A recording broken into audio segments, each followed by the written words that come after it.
कैसे जाएं? भगवान ने बोला कि भाई ये राजी राजी हमको स्थान नहीं देंगे, उनकी गैर राजी में कोई और तरीका अपनाना पड़ेगा स्थान लेने के लिए। तो जहां अभी बद्रीनाथ भगवान बैठे हैं, यहां पर महादेव और पार्वती जी विराजते थे। और बद्रीनाथ जो है ना, ये देवताओं का पर्यटन स्थल है, यहां देवता घूमने आते हैं। वो बात बाद में ऐसी व्यवस्थित हो गई, 6 महीना मानव वहां घूमने जाते हैं, फिर 6 महीने के लिए अभी जब बंद हो जाते हैं तो देवता वहां निवास करते हैं। तो देवता वहां घूमने के लिए आते हैं, पर्यटन के लिए आते हैं। तो वहीं आपने देखा होगा कि बद्रीनाथ भगवान मंदिर के ठीक नीचे तप्त कुंड है, जहां माइनस टेम्परेचर में भी इतना गर्म जल अपने आप पहाड़ों से आता है कि उसमें लोग स्नान करते हैं तप्त कुंड में। तो महादेव और श्री पार्वती जी नित्य तप्त कुंड में स्नान करने के लिए जाया करते थे ब्रह्म मुहूर्त में। एक दिन महादेव और पार्वती जी दोनों गए तप्त कुंड में स्नान करने, तभी देखा कि नन्हा सा बालक तप्त कुंड के बगल में सोया है और रो रहा है। पार्वती जी देख करके घबरा गई। जैसे ही बालक को उठाने गई, महादेव बोले रुक जाओ, ये कोई मायावी बालक लगता है। इतने विशाल पर्वतों के बीच में तप्त कुंड के पास ये नन्हा सा बालक यहां कैसे आ गया?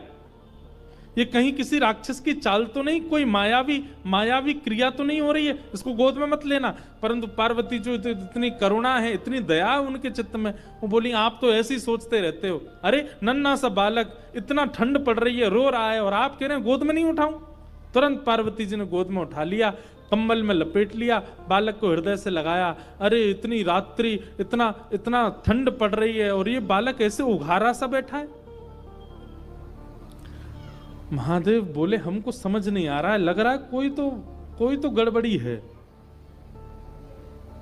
पार्वती जी बोली अब आप सोचते रहो, हम तो, हमारे हृदय का वात्सल्य भाव है, हम तो इस बालक को ऐसे नहीं छोड़ सकते। और पार्वती जी गई और उस बालक को ले जा करके उस स्थान पर बिठा दिए जहां महादेव और पार्वती बैठते हैं। महादेव बोले जल्दी करो, स्नान का समय हो गया है, ब्रह्म मुहूर्त का काल है, हमको और भी नित्य कर्म करने, जल्दी चलो स्नान करके अपना निवृत्त हो। पार्वती जी बोली ये बालक अकेले छोड़ के जाएंगे, रोएगा, इसको खेलने के लिए कुछ खिलौना देने पर, यहां बद्रीनाथ में कहां खिलौने आए? तभी वहां बेर का वृक्ष है, बेर को ही संस्कृत में बदरी कहते हैं, बदरी फल। वो बेर के वृक्ष से कुछ बदरी फल तोड़ करके उस बालक के पास रख दिए और उनको गेंद समझ करके वो बालक खेलने लगा। पार्वती जी बोली अब ये बालक जब तक इन गेंद से खेल रहा, हम स्नान करे आते हैं। जैसे ही महादेव पार्वती जी के साथ गए, तप्त कुंड में स्नान आदि किया, अपना नित्य कर्म नियम करके जैसे ही लौट करके आए तो उस स्थान का द्वार, मुख्य द्वार बंद था। खूब प्रयास करने पर भी वो द्वार जब नहीं खुला, महादेव ने क्रोध में भर करके जैसे ही उस द्वार को देखा, द्वार खुल गया।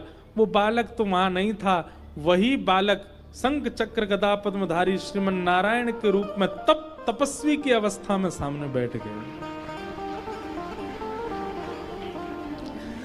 महादेव ने जाकर के कहा हमने पहले ही कहा था ये कोई मायावी बालक है, ये कोई सामान्य बालक नहीं है।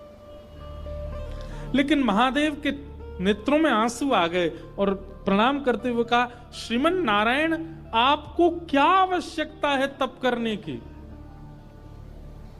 आप क्यों तप कर रहे हो? इतना हट क्यों कर रहे हैं आप तप के लिए? ऐसा किस चीज की प्राप्ति के लिए, किस भाव की प्राप्ति के लिए आपको तप करना है? तब भगवान नारायण जो बात कहते हैं वो ध्यान से सुनिएगा। भगवान कहते हैं महादेव,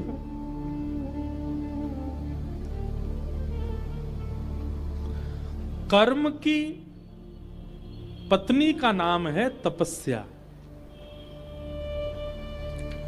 आप लोग सारे शास्त्र उठा करके देख लीजिए, कलयुग से पहले जितने भी युग हैं, उन युगों में चाहे दैत्य हो, चाहे ऋषि हो, चाहे महापुरुष हो, चाहे मानव हो, तप सबने किया।